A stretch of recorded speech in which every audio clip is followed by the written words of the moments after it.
shotguns when a perfectly good ivory-handled Colt stood in a holster on his hip. But that had been his call. Sam shook his head thinking about it.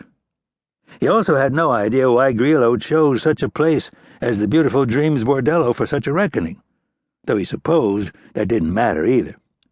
Lit up high on ground cocaine and peyote, the kid hadn't been in his right mind. Sam remembered the kid's wide eyes shining down at him like black wet glass. "Ever think you'd die on your way up to a whorehouse, Ranger?" he'd called down to Sam. White, cottony spittle clung to either corner of his lips.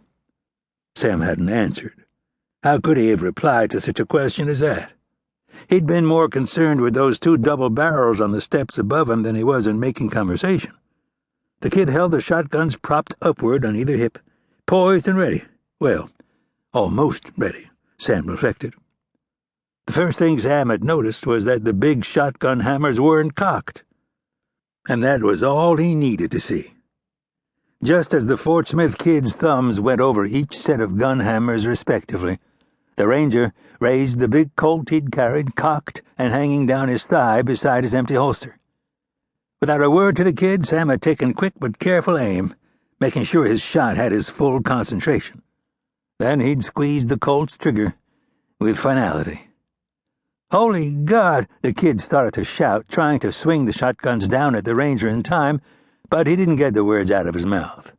Nor did he get both shotguns cocked before the Ranger's bullet sliced through his heart, blowing part of it out his back. It thumped onto the stone steps behind him. A smear of blood and fragments of dark muscle matter streaked upward as if pointing toward the ornate bordello doors. As the kid fell, the single shotgun he'd managed to cock flew backward, hit the stones, and exploded in a blue-orange streak, peppering two iron-trimmed oak doors that marked the entrance of Beautiful Dreams. Splinters flew from the doors. Atop the steps, a young prostitute who had been watching felt the sting of splinters nip at her bare shoulder. She had screamed, dropped the black cigar she'd been smoking, and vanished inside behind one of the partially open doors. From that day to this, Sam had followed the gang's tracks along stretches of sandy beach, through forests of cedar and pine, across wavering desert flats, and down rocky hillsides. And now to wild roses, he told himself. Beneath him, the copper dun kept a brisk pace, in spite of the fiery heat rising with the beat of its hooves on the burning sand.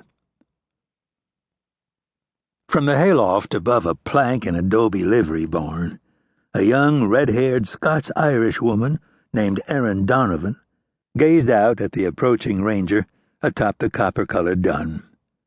The dun's black stockings and matching mane and tail took on a sheen of silvery sand as dust rose and drifted behind it. "It is him," she murmured quietly, knowing that her brother Bram lay unconscious on a blanketed pallet of straw in a corner behind her. Her brother had spent another bad night, shivering and rambling out of his head. Throughout the heat of the day he had remained unconscious, sweating heavily, which the doctor had said was the best thing for him. That and plenty of clean, cool water, she reminded herself, to help wash the venom from his system.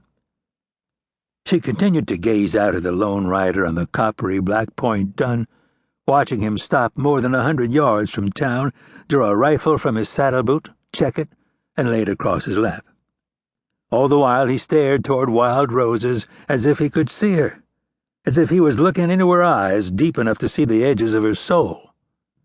"Nonsense! Stop it!" she scolded herself. Her life had neither the time nor the space for such farm-girl romanticism. Still her gaze lingered on the Ranger, staring as she might under different circumstances, as if he were some dusty cavalier, some king's knight in armor come to save her. Yet these were not different circumstances, she thought, taking a quick glance over her shoulder as her brother moaned under his shallow breath and lay drenched in sweat. There was no changing her situation, and there were no knights, no dashing horsemen riding in her direction. There was only her and her brother Bram. Both were wanted by the law in Texas, and here came a lawman. One who would do them dirt? She wondered. Had Bram not stumbled upon a large desert rattlesnake?